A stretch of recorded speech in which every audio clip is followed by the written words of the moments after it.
5. Aristotle. Aristotle landed in Rio the day after his meeting with Carlos. Augustino and Benedito were disappointed. They had refused to accept his explanation and had decided to continue the investigation from the corruption angle. Carlos had not admitted to anything, not in a forum which the two agents could use, but Aristotle knew that somebody was expecting Carlos to implement the plan exactly as it had been submitted in the RFP. He went to his apartment in Leblon, a high-rise 1 block from the waterfront. The apartment was high enough to have a great view to the beach and to the ocean beyond, had it not been for a tree growing out of the sidewalk across the road. It was an old worm-infested tree which the authorities had never got around to cutting down and which Adriana had asked him to take care of himself. She was right, he knew it, he just didn't have the time for it. Aristotle had a weakness for old furniture and liked to spend his Saturday afternoons searching for antiques at the auctions of bankrupt fazendas. When he found one, he would give it to Rodrigo, an old craftsman who specialized in refurbishing furniture for people who appreciated the simple design of the old masters. It had taken Aristotle years to furnish his apartment. What didn't fit here was kept at his fazenda, a restored colonial farmhouse some 5 hours from Rio. Well, it was Adriana's fazenda, but he still had the keys. That was one thing they still had to figure out. The sun had set, and Aristotle caught himself admiring the table which Rodrigo had just delivered. It looked as if it had been designed to fill that precise space. He sat on the couch and looked around the room. It still felt empty, but no piece of furniture was going to fill the space he was thinking about. He saw his gi, the outfit worn by Brazilian jiu-jitsu practitioners, airing on the balcony, but decided he was in no mood to train. He went to the kitchen and started chopping vegetables instead. He would have salad for dinner, and he hated himself for this. Aristotle liked real, consistent food. He liked big chunks of meat grilled over the fire with the fat sizzling onto the coals. He liked pasta and pizza, and he liked desserts, like the tiramisu in the fridge. But Aristotle had recently been cursed with a new and healthy relationship with food. It had been Raphael, a doctor, who had cursed him. A good friend, or so Aristotle had believed. Somebody who had trained with him for 2 decades. Repeatedly crushing Raphael on the jiu-jitsu mat had not convinced his friend to lift the curse. In Raphael's professional opinion, Aristotle had to change his diet or face a precise list of unpleasant consequences. So in the name of health and the promise he had made to his friend, and the fact that he had indeed lost weight, he would have a salad tonight. He would hate himself and his stomach would most likely start rumbling in the middle of the night, but he would eat salad. Nobody could object to him slipping in some buffalo mozzarella, though. His stomach did indeed rumble that night.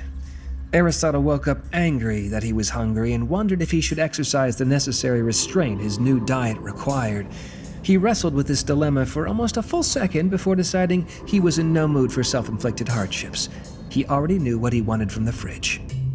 He opened his eyes and was surprised to see the silhouette of a man standing next to his bed. Aristotle's eyes were struggling to adjust to the darkness. The dim yellow light creeping in from the street gave him the feeling that time had stopped. It took him a few heartbeats to blink out the confusion and to understand that the silhouette was real. It was not caused by shadows playing tricks on his foggy mind. The man was reaching for something inside his jacket. Surprise registered on his face when he saw Aristotle's eyes open and his arm froze mid-air. Aristotle did not hesitate. He sprang out of bed, trapped the man's arm, and cannoned into his chest, slamming him against the wall with a loud groan. Aristotle was surprisingly agile for a man his size, something people he trained with learned in uncomfortable ways. The man did not seem fazed at having been ran into the wall and started hitting Aristotle with his free hand. In return, Aristotle smashed his fist into the man's face. This seemed to calm him down. Aristotle stepped back and the man slumped to the floor. Aristotle caught movement with the corner of his eye and ducked just in time to avoid a blow aimed at his head. He dove toward this second man, tackled him to the ground, and mounted him in one fluid movement. 3 decades of training had taken over the moment he had opened his eyes. He pumped 2 fists into the man's head and heard the sound of crushed bones. The man lifted an arm to protect himself. Aristotle grabbed it, dropped to the man's side, and snapped the arm at the elbow with an arm bar. pain shot through the man's elbow as he curled over to protect the broken arm. Aristotle rolled him face down and wrapped his arms around the man's neck. The man was asleep in less than 7 seconds. It was only then that Aristotle realized he had been focusing on the second attacker without any concern for a third. Aristotle looked up. All he could see in the yellow light was the first man slumped against the wall. A quick inspection revealed that there was nobody else in the apartment.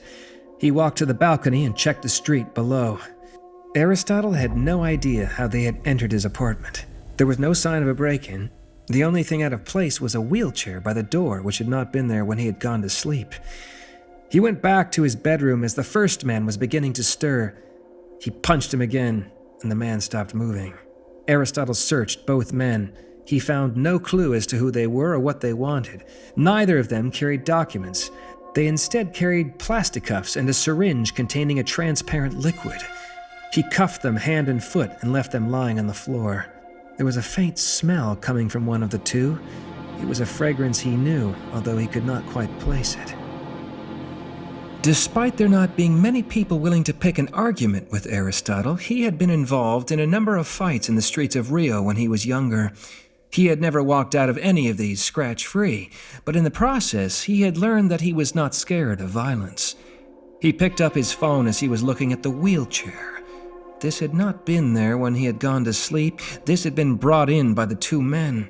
A part of him wanted to dial the police.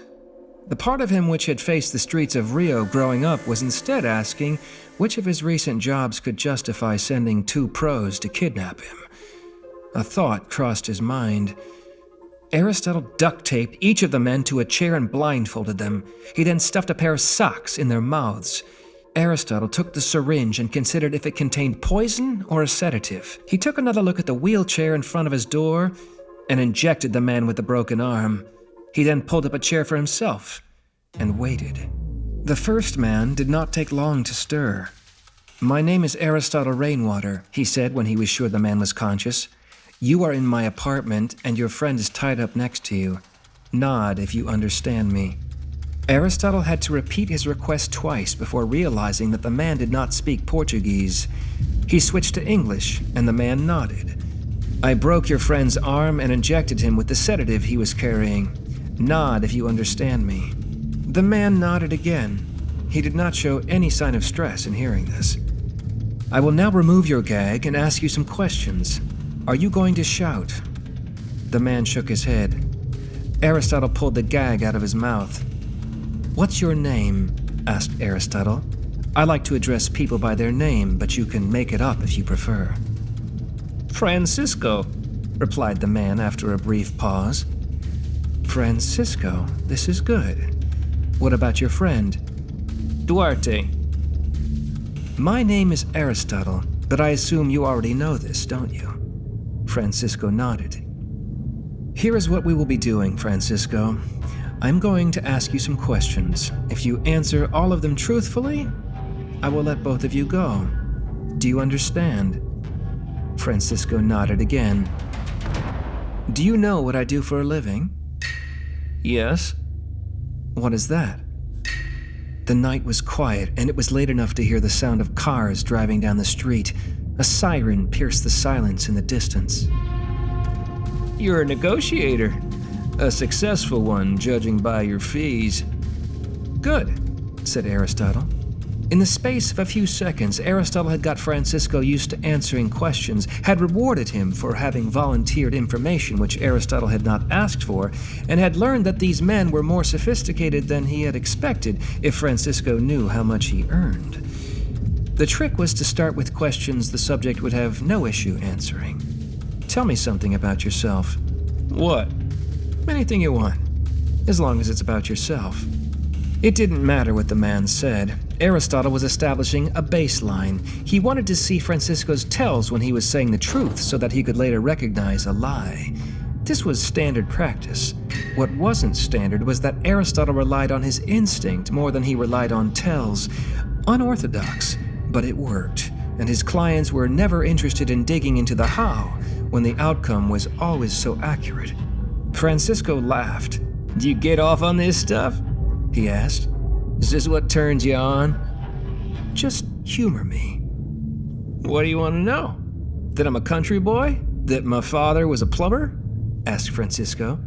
Is that what you want me to tell you? You can tell me anything you want, as long as it's about yourself. Tell me about when you were a kid. How was your father? Francisco's face betrayed hesitation. He was uncertain about what Aristotle wanted. It couldn't be that easy, his face seemed to say. Then he must have remembered something because his expression changed, and it was clear he was considering his words very carefully after that. I love being outdoors, continued Francisco. My father and I used to trek in the forest around the lakes every weekend. We would camp under the stars come sun or snow. Francisco spoke with a thick southern drawl made worse by his blood-clogged nose. Alabama, Mississippi, or maybe Tennessee, thought Aristotle. He was having difficulty understanding what Francisco was saying, despite having himself lived in the United States until the age of 13. He was trying to figure out the accent when he realized that Francisco was swallowing his vowels and that he raised the pitch of his voice when he talked about being outdoors. The more Francisco spoke, the more Aristotle noticed this. It was very light, and he would have missed it if he had not been paying attention. The Morothì all looked the same. They were tall, broad-shouldered, and well-muscled. Their whole bodies were covered in fine black hair, with the exception of their faces, the palms of their hands, and the soles of their feet. They had a thick nasal bridge, and their nose seemed to start at the forehead and went straight down. Aristotle examined Francisco. He looked at his hands. Morothì palms had a deep wrinkle across the palm, and the fingers were hyper-flexible. Francisco's hands were normal. He looked like the average white Anglo-Saxon male of which the United States was full. Now that he was listening for it, he noticed that Francisco swallowed a lot more vowels than he had first noticed. Aristotle picked up a pair of scissors and cut the duct tape, blindfolding Francisco. He wanted to see his eyes. Morothì eyes had an upward slant and small skin folds on the inner corners. Francisco's eyes were normal. Francisco took stock of his bindings, looked at his friend, and then at Aristotle. Aristotle was sure he was looking for weapons. He was probably formulating an escape strategy. His eyes showed no fear. He has already been in a similar situation, thought Aristotle. Would you like a glass of water? Asked Aristotle. Yes, answered Francisco, the pitch of his voice dropping down again. I have something stronger if you prefer, he said, pointing to a bottle of whiskey. Water will be fine. That was not your story, was it? Said Aristotle. Francisco's eyes opened in genuine surprise. I asked you to tell me about yourself.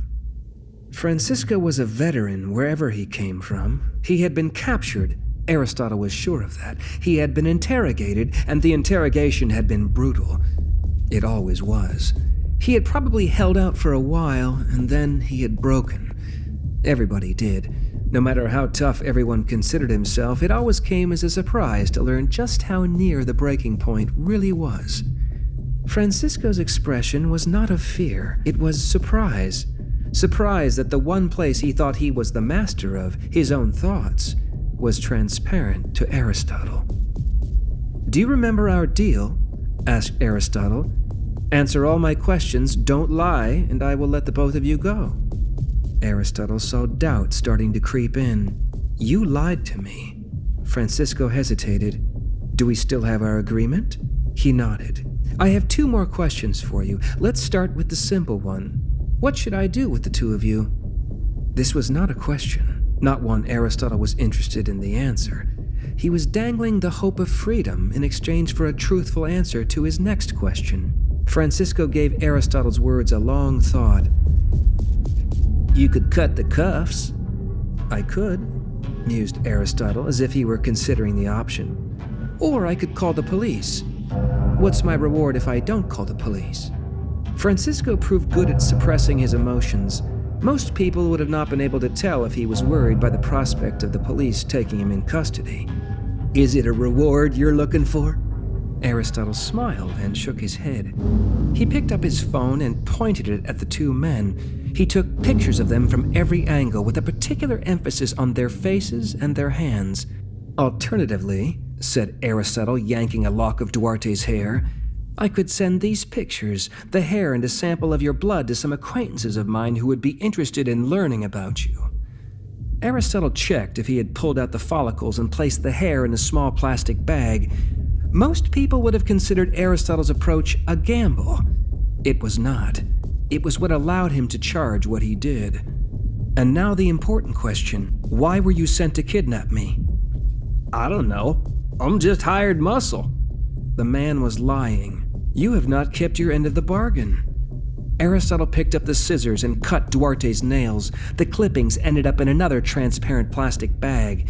He drew blood from Francisco after having cleaned the syringe and put the blood in the fridge. "Call the police," said Francisco after some thought. Aristotle was not like most people. He could tell when somebody was lying. He had shown him the carrot, and Francisco had provided him with the stick. Aristotle picked up the phone and dialed the police.